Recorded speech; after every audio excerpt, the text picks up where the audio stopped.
Hello, YouTube. I'm back again. Just thought I'd shoot this quick video. I said I was going to do a video on how I got this shop downtown when I first had my upholstery shop back in the 90s. So, let me tell you the story. I have to tell you the story about this tree first and divorce. Divorce has a lot to do with it.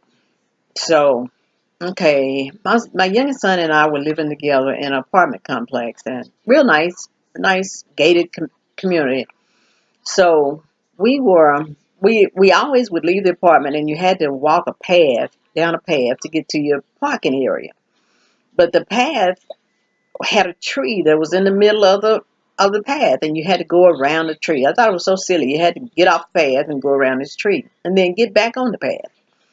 But I'd complain about this tree every time we go this way. My son finally got tired. He said, "Mama, quit complaining about this tree. It's here, and you have to go around it like everybody else do."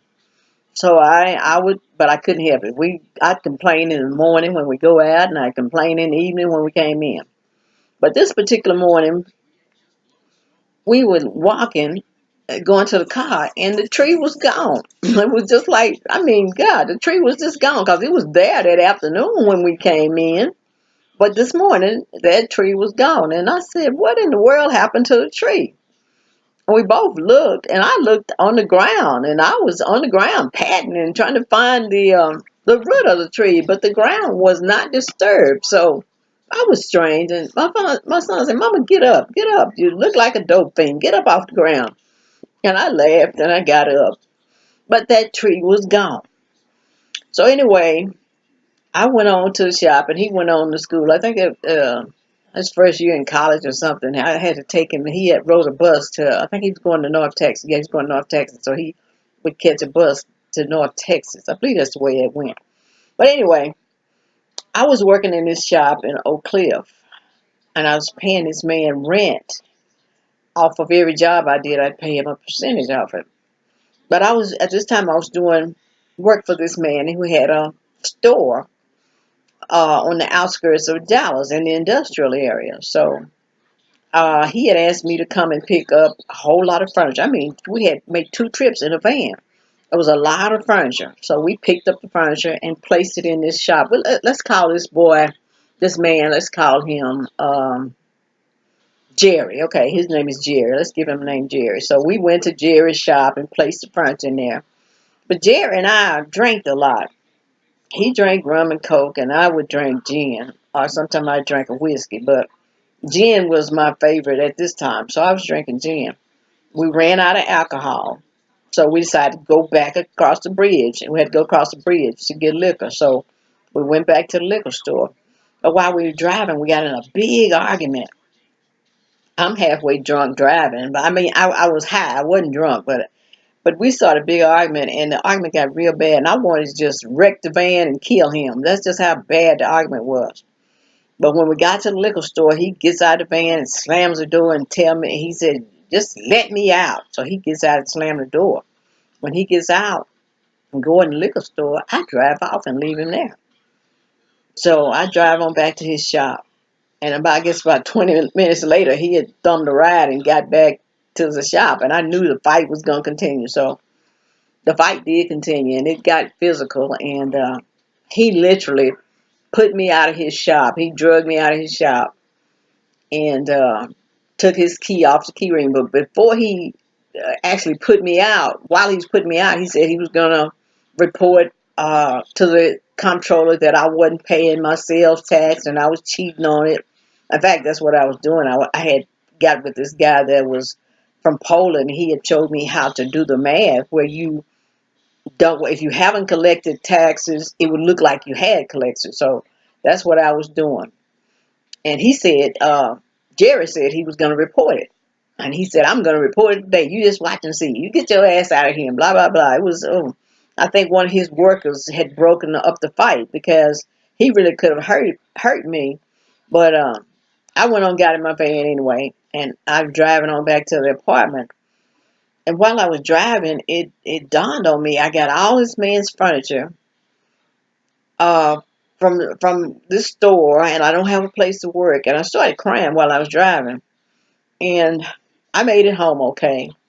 But as I was getting out of the van and walking toward the apartment, when I got to the spot where that tree was, this voice, the voice, old faithful voice, it asked me, it said to me, "Do you believe that I can fix this?"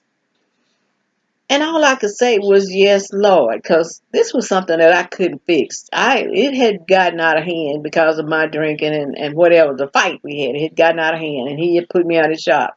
So I said, "Yes, Lord." I went on in the house and kind of washed my face. Then I listened to my messages on the answer machine. And there was this man on the answer machine. Sounded like an old redneck white man. He said, "This is Marshall Jenkins, and I need a Mary Sims to give me a call and call me at this number." He blurted out the number. I replayed the message over and over. And then I said, "Well, let me call this." And Marshall Jenkins. I was thinking of Jerry. I said, surely he haven't called the comptroller that quick. I mean, that's quick for them to contact you. But in my mind, that's who that was. Marshall Jenkins was working with the state. So I dialed the number and I said to myself, in my mind, I said, this number seems very familiar. And the woman that answered the phone, I recognized her voice, and it was Jamie, and she was the guy that worked at that owned the store. It was his secretary. Her name was Jamie, and the guy that owned the store, his name was Jim. So I said, "Jamie, somebody called her. Marshall Jenkins called me and gave me y'all's number. He said to call him at this number. Is he there?" And Jamie said, "No, Mary, it's not a Marshall Jenkins here. You want to talk to Jim?" And I kind of hesitated a bit. And I said, "Yeah, put him on the phone."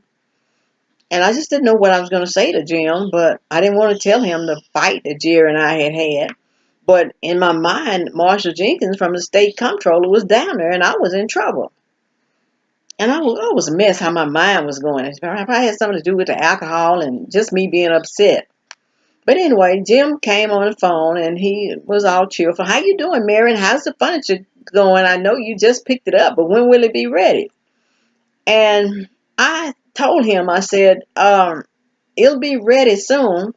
Give me a week or so." I said, "But it's a Marshall Jenkins down there, and I need to talk to him." I said, "Because I know I owe taxes and stuff." And before you knew it, I would have blurted out everything. I was telling him about how Jerry had put me out of his shop, and Marshall Jenkins was probably from the state comptroller because I was in trouble with my taxes. I hadn't paid them, my sales tax. And I just told the whole story, which I did not intend to tell this man my story, but I knew Marshall Jenkins was down there.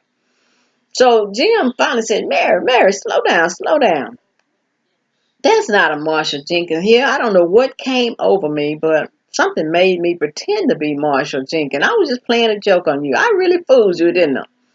And I said, "Yeah, Jim, but what am I going to do? And about your furniture, and I don't have a place to work." And he said, "Don't worry about a thing.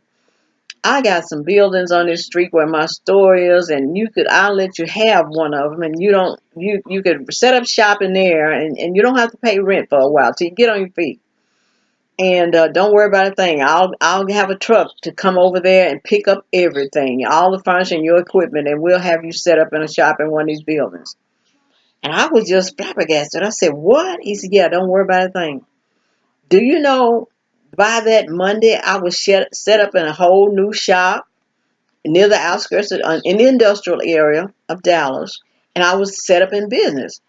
And the voice had said, "Do you believe I can fix this?" And I know it had to be from the time I passed to the spot where the tree used to be to talking to Jim on the phone, him pretending to be Marshall Jenkins. I know that was 10 minutes. And that whole situation was fixed in 10 minutes. And that's how I got that building in the industrial area. And a lot of people don't know this story. My cousin was accused me of sleeping with the man, and I was his girlfriend, and I was getting girlfriend privileges and stuff like that. But that didn't happen. That was God working a miracle for me because of him pretending to be Marshall Jenkins. And I told the whole story because if he hadn't pretended to be Marshall Jenkins, I don't know when I was going to tell this man that I couldn't get his furniture and I didn't have a place to work anymore. But God worked that out, and the voice, the intuition, or whatever you want to call the voice, it said, "Do you believe I can fix this?" And sure enough, it was fixed. But that's the take on how I got that building, and I just don't know what to say. But the voice, I still hear from the voice now. It's still in my head. I know it's my intuition.